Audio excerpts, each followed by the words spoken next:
The Grand Hall of the Galactic Council was quiet, but the tension was strong.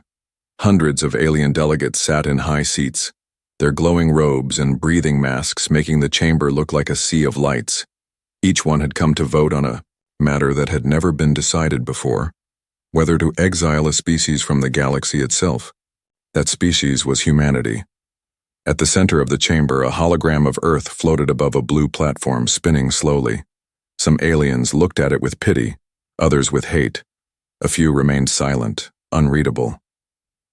"They are too violent," hissed a snake-like ambassador from the Yitak Syndicate.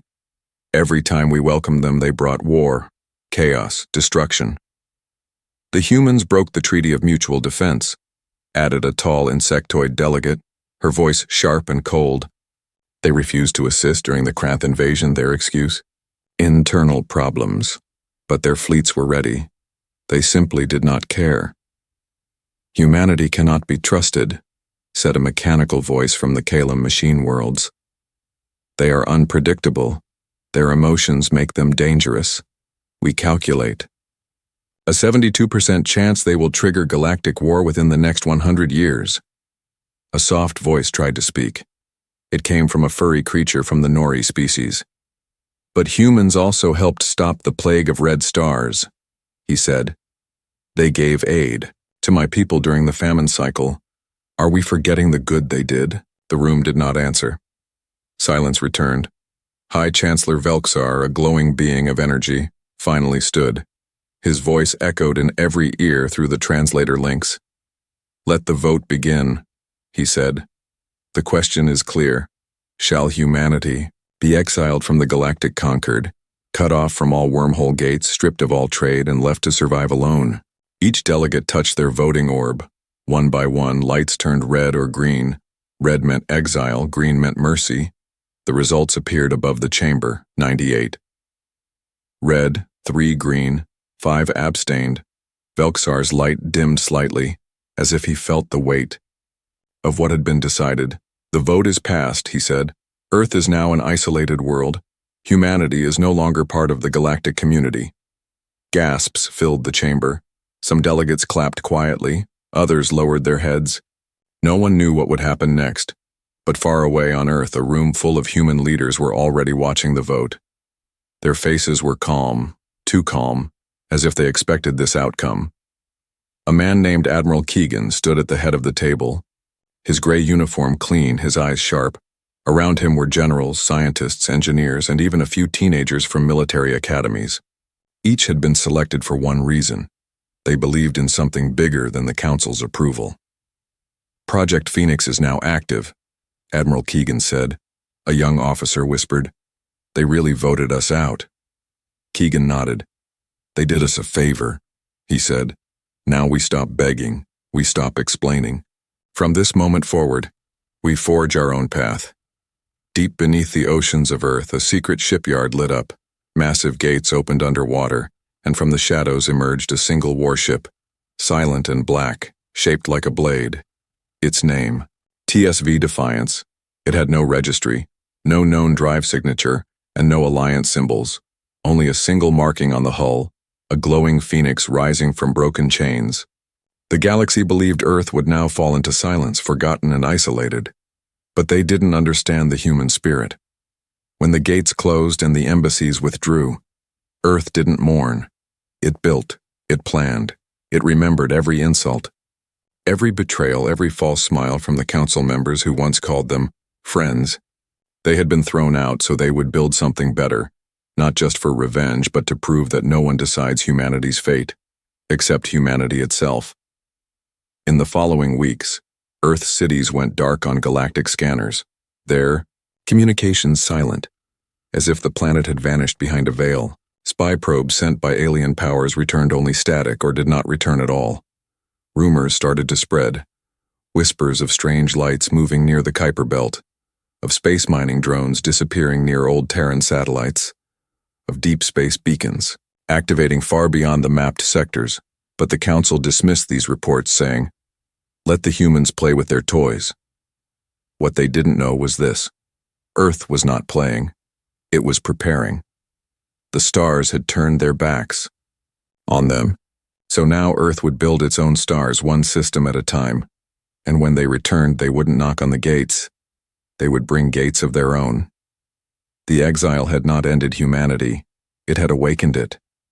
The stars above Jupiter shimmered, quietly, unaware that something ancient and angry had awakened beneath them. In the dark, cold space near the moons of Saturn, a shadow moved, huge, silent, and unseen by any alien sensor. It was the TSV Defiance, and it was alive. The ship was not like other warships. It had no windows, no open decks. Its skin was black and jagged, absorbing light instead of reflecting it. Inside, humming softly, was a heart of raw fusion energy and a brain made of quantum strings. It could think, plan, and even decide when to fight. The crew called it Phoenix 1. The first of many that would rise from exile. Commander Rhea Langford stood on the bridge, her hands behind her back. She had once served as Earth's representative on the Galactic Peace Board, but after the exile vote, she resigned and disappeared into the shadows. Now she wore a dark, armored suit with a simple patch over her chest. Terra Novus, New Earth. Status report, she said quietly. Engine stable, cloak at 92%. All systems green, replied a young man with sharp eyes and a voice full of focus. And the path? She asked. Clear, Commander, he said. We enter uncharted space in 1 hour. Rhea nodded, then turned to face her crew. There were only 20 of them, but each one was chosen for a reason. Brilliant minds, broken hearts, iron spirits. They were not just soldiers. They were witnesses to what the galaxy had done to Earth. We are the first flame, she said, her voice firm. We don't go out there to conquer, we go to build, to warn, to protect, and if needed, to burn everything that tries to stop us. No one clapped, no one smiled. They simply nodded, and the ship slid into deep space like a shadow swallowed by the stars. Far away on Earth, hidden shipyards under frozen mountains and buried deserts had begun working in silence. Massive warships, stealth cruisers, orbital AI platforms, all designed with one mission: self-rule through strength. The exile had done something strange to humanity. It had united them.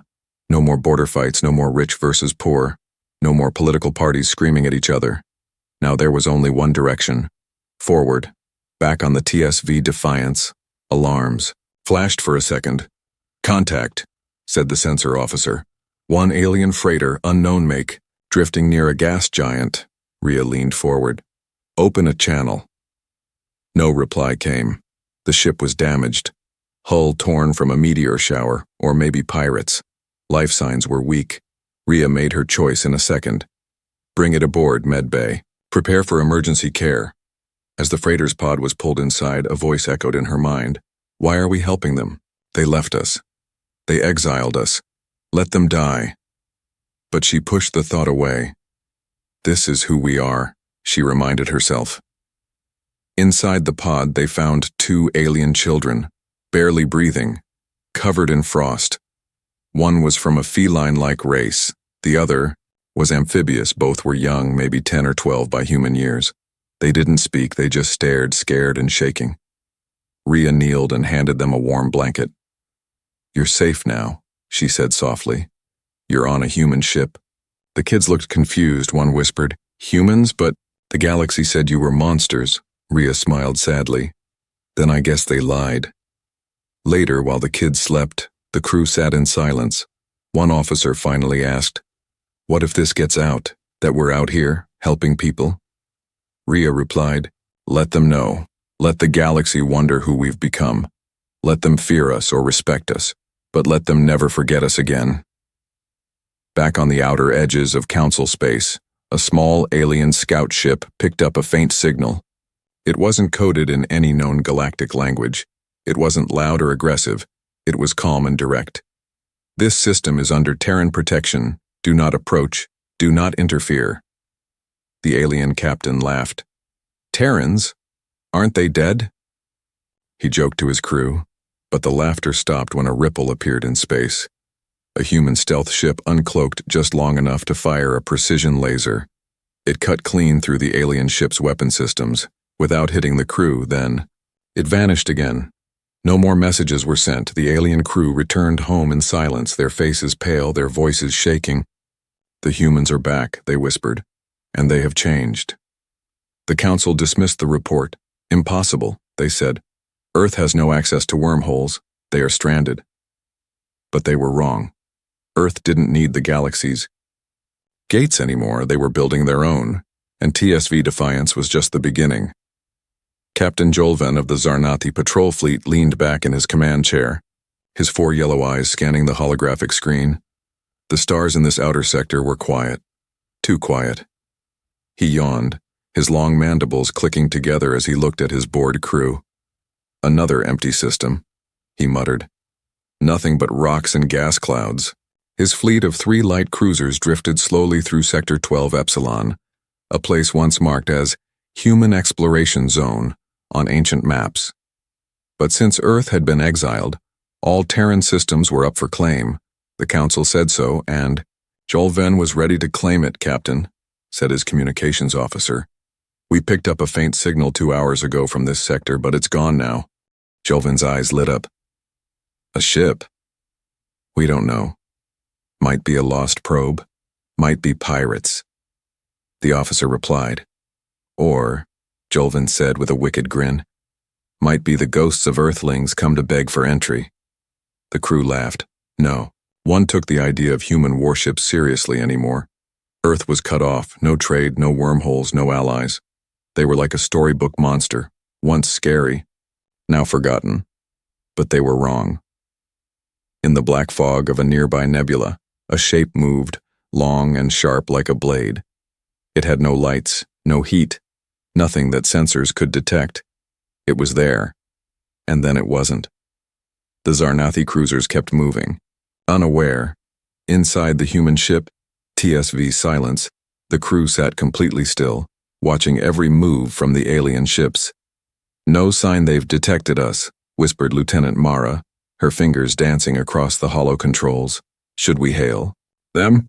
asked the weapons officer, a man named Drew with cybernetic eyes. Commander Idris Chen stood calmly in the center of the bridge, his voice low and cold. "No words, not yet," he said. "They crossed into Terran-claimed space. They made their choice." The AI voice of the ship, codenamed Shadow, spoke. "Recommend tactical display." The hologram changed, showing all 3 enemy cruisers. One was slightly damaged, another carried heavy ion weapons.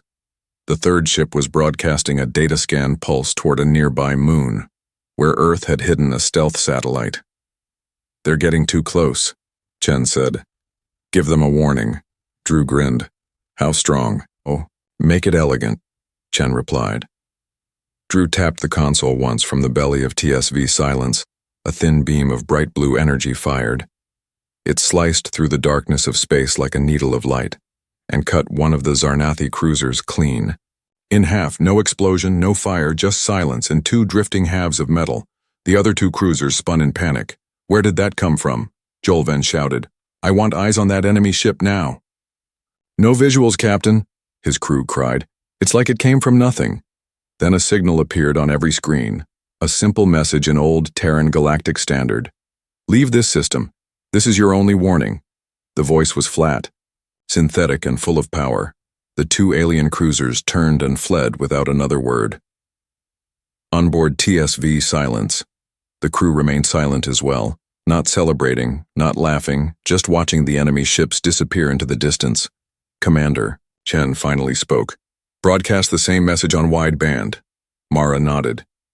"It's done." Chen looked out through the dark glass of the bridge. "They'll tell others, the Council will hear it, and they'll start to wonder." Drew leaned back in his seat. Let them wonder.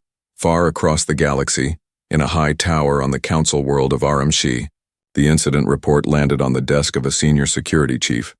He stared at the words, not believing them at first. Terran warship detected. No official ID. Destruction of Zarnathi cruiser confirmed. He pressed a button. Opening. "A secret channel, Velxar," he said. "We have a situation." Meanwhile on Earth, Admiral Keegan stood in front of a large digital star map. Dozens of glowing red dots marked human-claimed sectors, Some were systems humans had once explored. Others were newly discovered. Each one was now guarded by a Terran ship. A young officer walked in and handed him a report. "Sir, TSV Silence made first contact in Sector 12 Epsilon." Keegan read the data, nodded once. "Casualties? None on our side. One enemy cruiser destroyed." Keegan's eyes were cold. "Good." He turned to the others in the room. "We don't need to start a war," he said. "But if they bring one to our door, we will finish it before they know it has begun." And with that, Earth's message was clear. They were no longer part of the galaxy. They were becoming something far beyond it. The planet was small, dry, and surrounded by glowing blue rings. The aliens once called it Theskar 9, a place rich in minerals but too harsh to colonize. But now, something new flew above it. A Terran banner, black with a red star in the center, waving from the antenna of a small outpost, a human outpost. This was Colony Aegis, the fourth Terran colony beyond Earth since the Exile, and like the others, it was not peaceful for long. A convoy of Varkari pirate ships had entered orbit. Their sensors showed only a small human mining station and 2 cargo haulers. No major weapons, no defense fleet, no warships nearby. "Easy pickings," the Varkari captain growled. His long claws tapped against the control panel. "We take their ore, maybe sell the humans to the Rim Lords." The pirate ships began descent.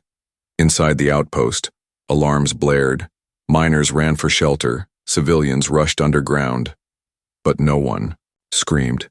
No one begged. They had been trained. A young woman in a gray uniform stood in the command room. She was not military, not a soldier, just a colony tech officer. But she had one job when this moment came.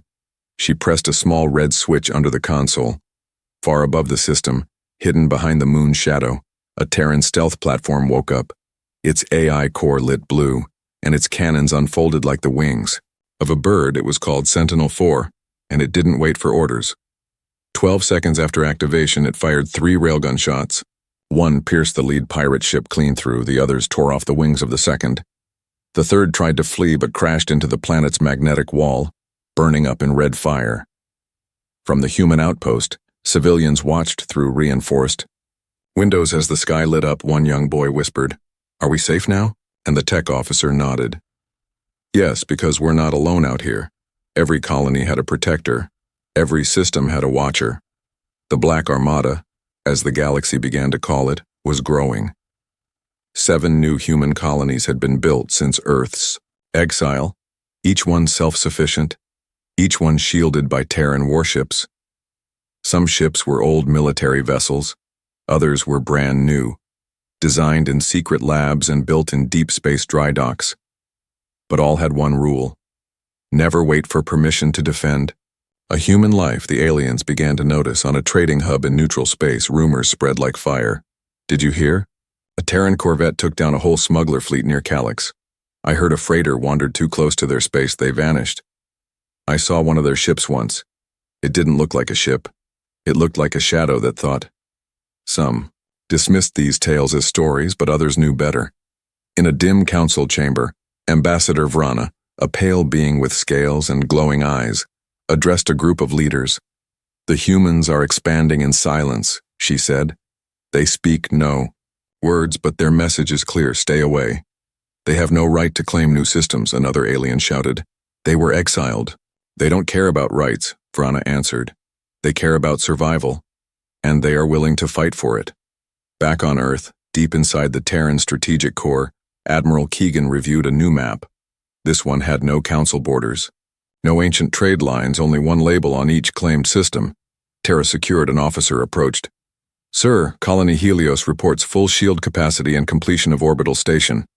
"Good," Keegan said. "And the Blackguard fleet?" 3 dreadnoughts ready, 2 more launching in 60 days. Keegan looked at the stars on the screen. His voice was low. "They thought the exile would break us," the officer replied. "Instead, it made us whole." Elsewhere in the galaxy, a warlord named Broxus prepared to test the Terrans. His ships had razed planets before, broken civilizations. He didn't believe the human rumors. He believed in fire and numbers. He sent a fleet of 50 ships to strike a Terran-controlled moon, expecting fear, maybe surrender. He got silence, and then obliteration. 30 Terran drone fighters appeared from hyperspace and began tearing through his fleet with mathematical precision. No pilot errors, no wasted shots, just cold, perfect destruction. His flagship exploded before he even gave an order. Survivors returned with eyes wide and voices shaking. "They don't fight like us," one whispered. "They fight like the war already ended, and they won." And above the shattered moon, a new beacon lit the dark, a Terran signal, pulsing across space. This space is free. This space is safe. But only if you come with peace. That night, on every Terran colony, people raised a toast to the silent protectors above them. They didn't know their names or faces, but they knew one truth. The Terran banner had risen, and it would never fall again. The Galactic War Council had not met in person for over 100 years. But now, in a secret chamber deep inside the fortress moon of Thalara Prime, they gathered once more. The air was heavy, the lights dim, and the faces around the circle were grim. "They grow too fast," said Lord Zivan of the Kral Dominion, his sharp tail twitching behind his chair. "The Terrans expand without permission, without respect. They do not answer our calls," hissed a long-necked ambassador from the Volith Union. "They do not pay the ancient tolls. They ignore the peace codes. This is not acceptable, an old machine being known as Directive." Seven spoke next. "Terran colonies are now in 7 sectors. Their drones outnumber ours 3-1. This is no longer a rumor. It is a problem." Silence followed. Then Supreme Strategist Kaltor of the War Council stood. His armor was made of living metal, and his eyes glowed red. "We created this problem," he said. "We exiled Earth.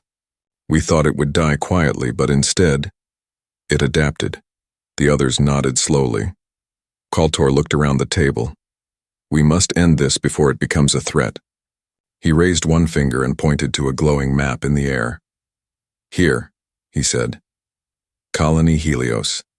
Terran-controlled, lightly defended. This is where we strike first." "But we cannot declare war," said another. "The Council's laws." "There will be no war," Kaltor interrupted. "This will be a cleansing, silent, and complete. They will think it was an accident." And so, in the dark corners of the galaxy, the plan began. They called themselves the Purifiers, a shadow force made of elite assassins, rogue fleets, and forbidden weapons. They moved without flags, without names. Their goal was simple: destroy Colony Helios before the Terrans could react. But Earth was not sleeping. In the heart of Terran Intelligence Command, deep under the old mountains of Alaska, a signal blinked on a cold monitor. A pattern in the stars, too perfect, too clean. A whisper picked up by an old listening post once thought useless. "Admiral Keegan," said the officer, "we've intercepted movement, not large but strange. Ships hiding behind asteroid belts, turning off their signals. Something is coming." Keegan didn't blink. "Activate Protocol Blackglass," he said. Within hours, Operation Mirage was live. From Colony Helios, the civilians were quietly moved underground. The mining rigs were shut down. The energy fields went cold. Everything looked dead from orbit and in space just beyond the system's edge. A Terran supercarrier uncloaked. It was called TSV Vigilance, and it was not alone. A swarm of drones the size of small cars floated beside it, silent as ice, each one armed with plasma nets, EMP shards, and kinetic spikes. The trap was set. When the Purifier fleet arrived, they found a quiet moon, a sleeping colony. No warships, no resistance. They smiled. "Begin descent." The enemy. Commander ordered. 20 assault ships entered low orbit, preparing to drop fire on the surface, and then nothing. The enemy ships froze in place, not by choice, but because their engines had failed.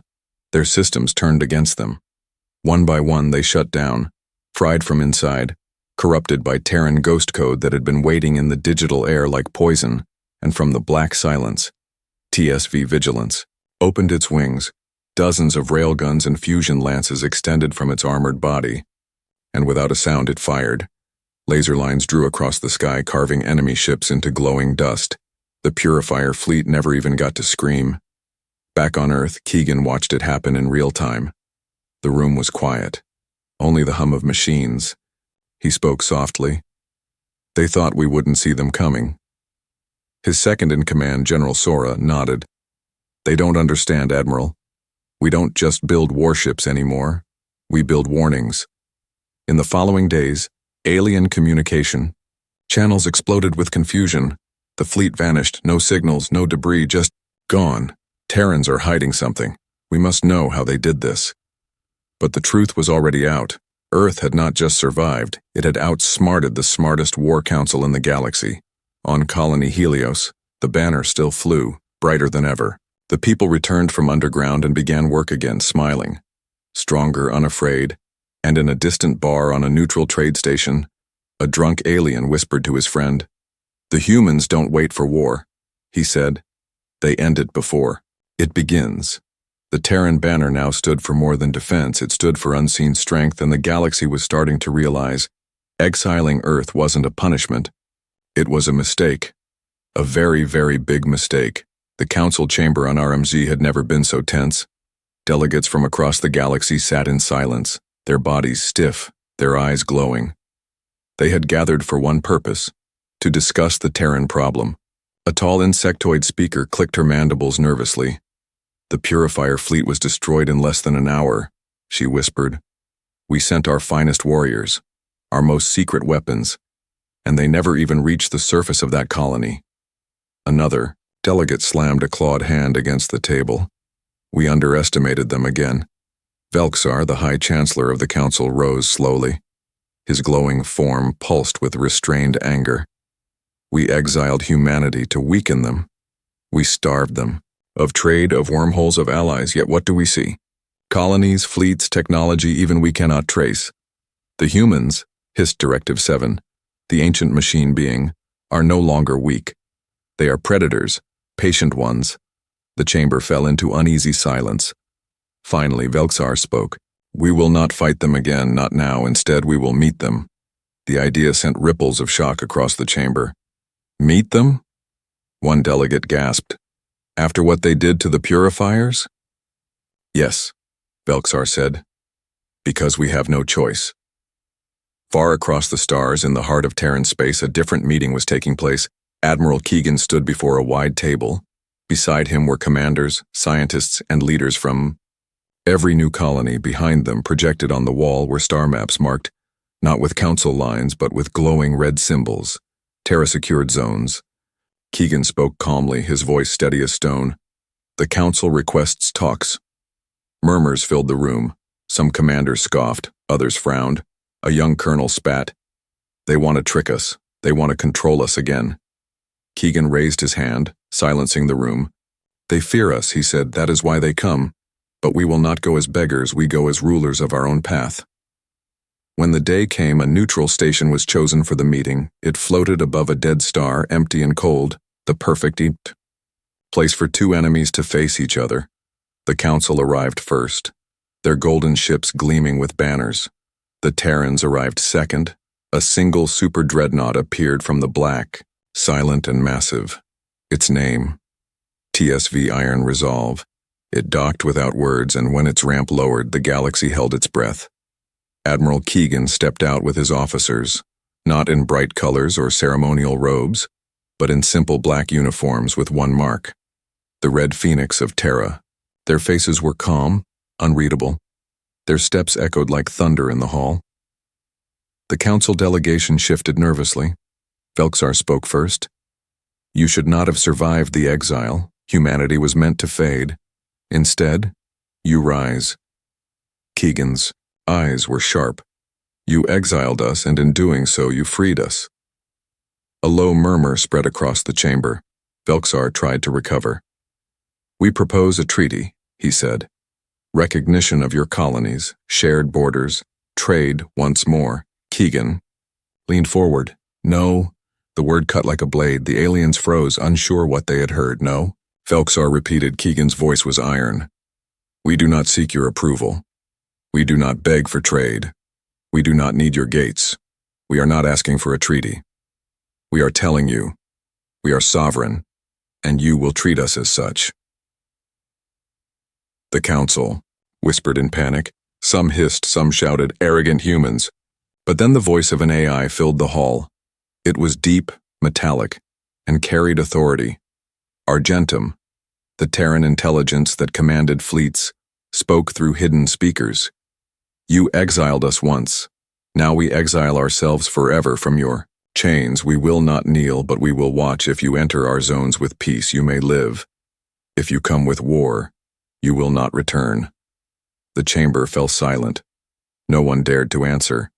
Belksar's light dimmed slightly, as if he felt the truth of the words. He finally said, "Then we accept humans are sovereign." The words tasted like ash in his mouth. When the Terran delegation left, the council erupted in chaos. Some cried for war, others begged for caution, but all agreed on one thing: the humans could no longer be ignored. Meanwhile, back in Terran space, the mood was different. Colonies celebrated, people raised flags on new worlds. Miners, farmers, engineers, all of them smiled under the rising banners of Terra. They were no longer exiles. They were pioneers. At the edge of the galaxy, giant arc stations began construction, floating fortresses capable of housing millions. Beyond them, Terran scientists tested new void gates, portals built not with council permission but with human hands alone. The galaxy thought they had contained Earth. Instead, they had unleashed it. And now humanity was not just surviving, it was writing its own rules among the stars. At the edge of the galactic core, a storm of light burned across the stars. It was not natural. It was a hunger. The first reports came from the Valen Empire. A fleet of 70 ships entered a red system and never came out. Only broken signals reached home, voices screaming of fire that ate through hulls, of weapons that would not fire, of shadows crawling through metal.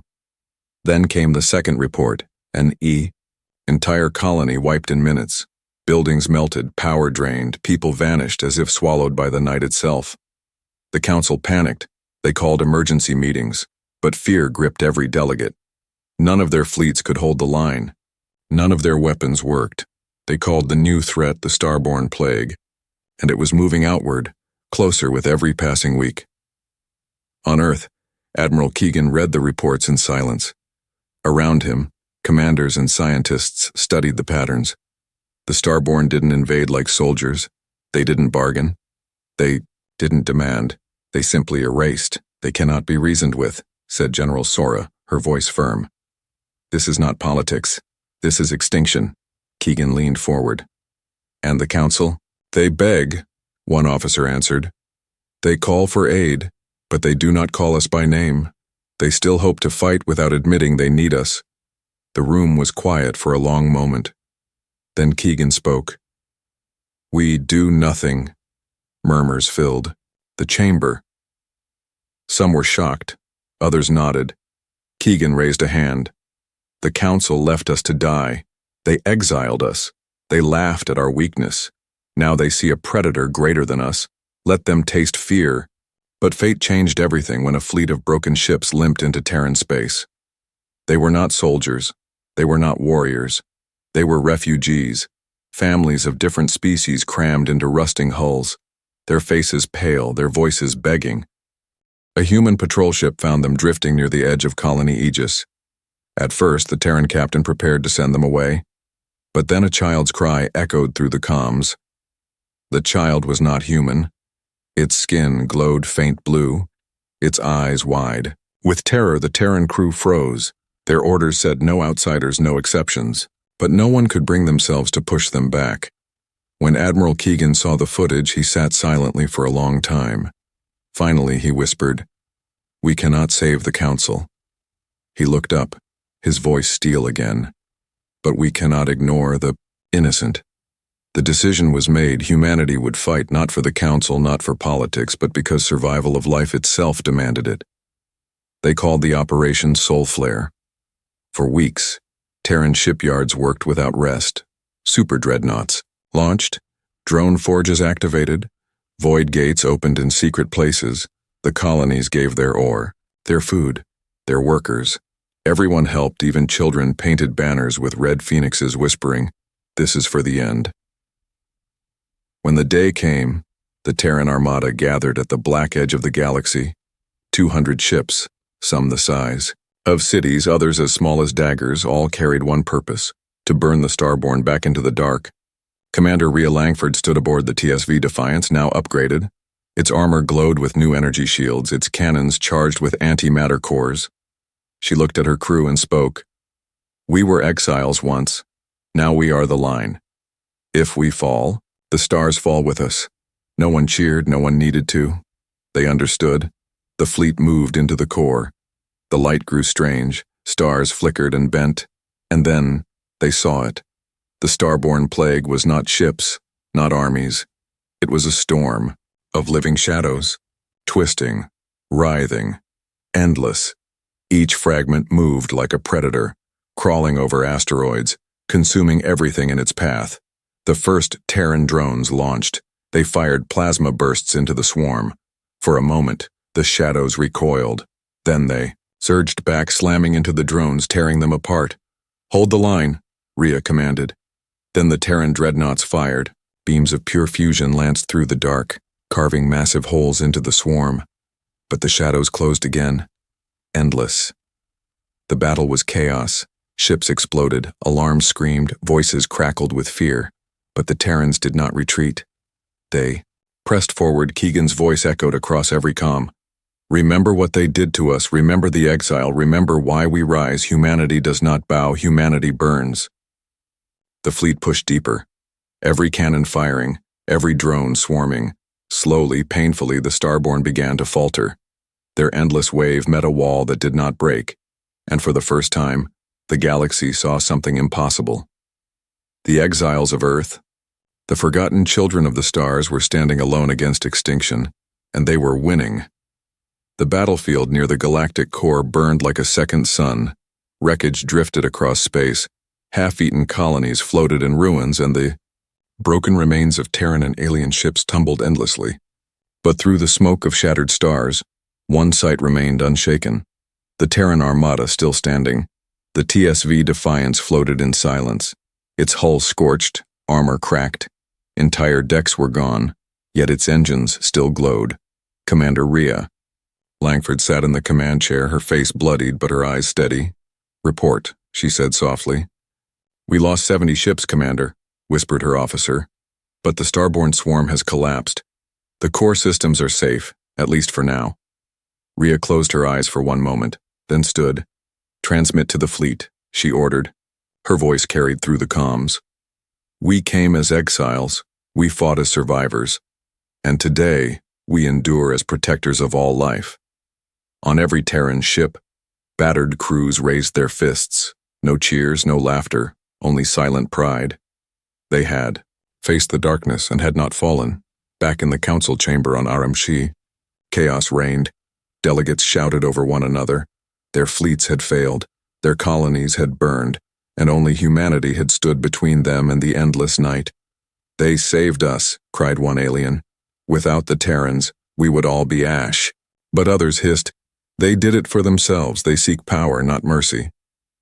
Velxar, the High Chancellor, sat in silence, his glow dim, his voice heavy. "It does not matter why they fought," he said. "What matters is, they succeeded where we failed." For the first time in history, the Council agreed to record a declaration. Humanity was no longer an exile. Humanity was a sovereign force beyond the conquered. But by then, the Terrans were no longer listening. On Earth, in the underground halls of the Terran Strategic Corps, Admiral Keegan stood before the star map. It no longer showed borders of alien empires, no lines of the Concord, only a wide spread of glowing red banners, stretching farther than ever before. The colonies had survived. New ones were already being planned. The arc stations, those massive orbital fortresses, had been completed, housing millions in comfort and strength. And the first Terran-built Void Gate was active, humming with energy. Keegan turned to his commanders. "The Council will beg for alliance, they will ask for treaties, they will offer trade." One officer asked quietly, "Will we accept?" Keegan shook his head slowly. No, we are not bound by their rules. We are not trapped in their politics. Humanity has carved its own path. In the skies above, the Terran super dreadnought TSV Iron Resolve activated the Void Gate. A ring of fire opened in the dark, and through it lay not council space but uncharted galaxies. For the first time, humanity looked not at the prison of the Concord, but beyond, into the infinite. Commander Rhea stood on the deck of her battered ship, watching the gate ignite, her voice calm, filled with quiet power. Once they cast us out. They thought exile was an end, but exile was only the beginning. Her crew nodded, watching as the stars shifted. What lies beyond? One asked. Rhea smiled faintly. Whatever we decide to claim. And so the first Terran fleets began their journey beyond known space, not as wanderers, not as exiles, but as pioneers, carving routes where no alien dared, planting banners where no empire ruled. Across the galaxy, whispers spread. They were supposed to die. They were supposed to fade. They were supposed to beg. But instead, humanity had risen. They had broken chains. They had written new laws with fire and iron. And now, they decided who would belong and who would be exiled. In the cold silence between stars, the Terran banner waved proudly, a phoenix rising, wings wide, burning brighter than any council light, and the galaxy understood at last. Exile did not end Earth. Exile created something greater. Humanity's path was no longer within the stars, it was beyond them, forever.